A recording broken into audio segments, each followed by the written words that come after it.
Assalamualaikum warahmatullahi wabarakatuh. Perkenalkan, nama saya Najwa Aulia dengan NPM 30124019.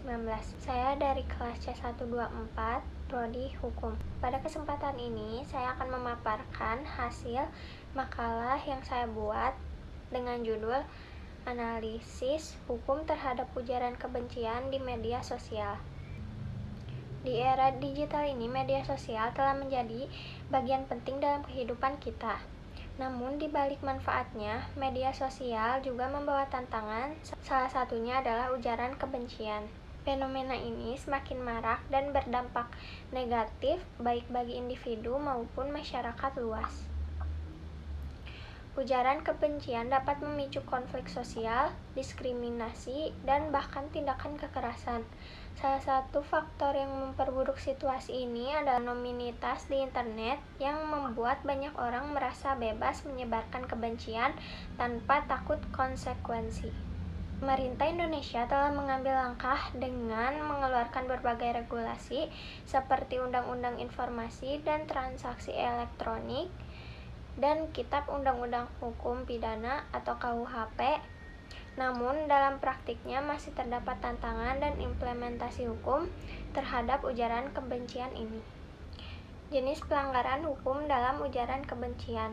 Ujaran kebencian mencangkup berbagai bentuk seperti penghinaan, provokasi, hasutan yang ditujukan kepada individu atau kelompok berdasarkan suku, agama, ras, dan etnis.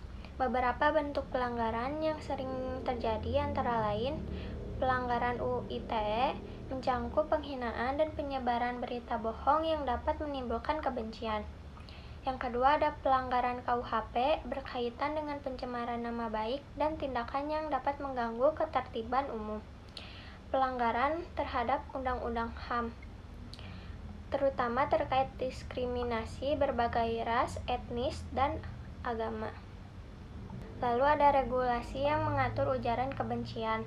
Beberapa regulasi utama di Indonesia yang mengatur ujaran kebencian meliputi yang pertama ada UU ITE pasal 27 dan 28 yang mengatur penghinaan dan penyebaran kebencian berbasis SARA. Yang kedua ada KUHP pasal 156 dan 157 yang menindak ujaran kebencian yang dapat menimbulkan permusuhan di masyarakat. Lalu yang ketiga ada Undang-Undang Nomor 40 Tahun 2008 yang khusus mengatur penghapusan diskriminasi ras dan etnis. Tantangan dalam penegak hukum.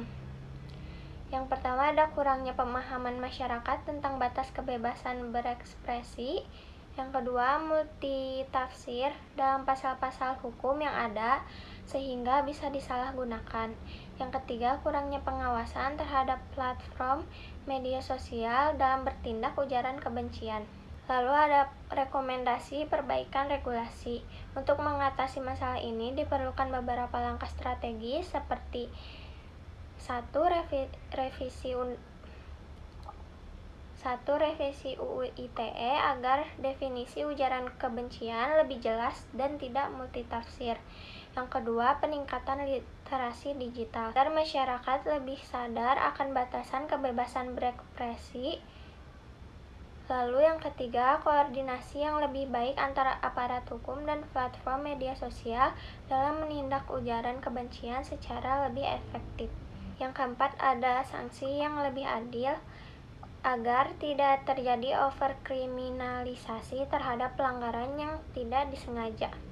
Kesimpulannya, ujaran kebencian di media sosial merupakan tantangan serius yang harus ditangani dengan regulasi yang lebih jelas dan penegakan hukum yang lebih tegas.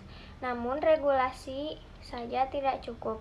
Kesadaran masyarakat juga harus ditingkatkan agar media sosial menjadi ruang yang lebih aman dan kondusif bagi semua orang. Sebagai pengguna internet, kita juga memiliki tanggung jawab untuk menggunakan media sosial secara bijak, tidak mudah terprovokasi, dan selalu memverifikasi informasi sebelum menyebarkannya. Sekian dari saya, mohon maaf apabila ada kekurangan. Wassalamualaikum warahmatullahi wabarakatuh.